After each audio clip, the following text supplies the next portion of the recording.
ബജറ്റിൽ കേരളത്തോട് അവഗണന എന്ന ആരോപണങ്ങൾക്ക് മറുപടിയുമായി കേന്ദ്രമന്ത്രി സുരേഷ് ഗോപി എയിംസ് വന്നിരിക്കും, അതിന് കേരളം കൃത്യമായി സ്ഥലം തരട്ടെ എന്നും സ്ഥലം എത്ര ഏറ്റെടുത്തിട്ടുണ്ടെന്നും സുരേഷ് ഗോപി ചോദിച്ചു.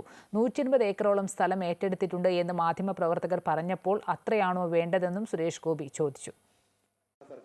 കേരളത്തിൽ ചെറുപ്പക്കാരില്ലേ, കേരളത്തിൽ ഫിഷറീസ് ഇല്ലേ, കേരളത്തിൽ സ്ത്രീകളില്ലേ, നിങ്ങൾ പോയി ചെക്ക് ചെയ്യൂ, ബഡ്ജറ്റ് ചെക്ക് ചെയ്യൂ, പഠിക്കൂ.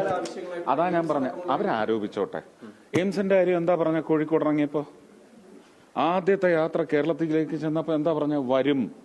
വന്നിരിക്കും, പക്ഷെ അതിന് കേരള സർക്കാർ കൃത്യമായ സ്ഥലം തരട്ടെ, എന്നിട്ട് വരും.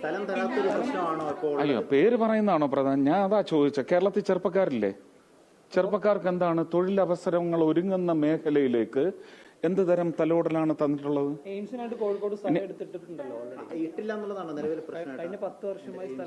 എത്ര എടുത്തിട്ടുണ്ട്?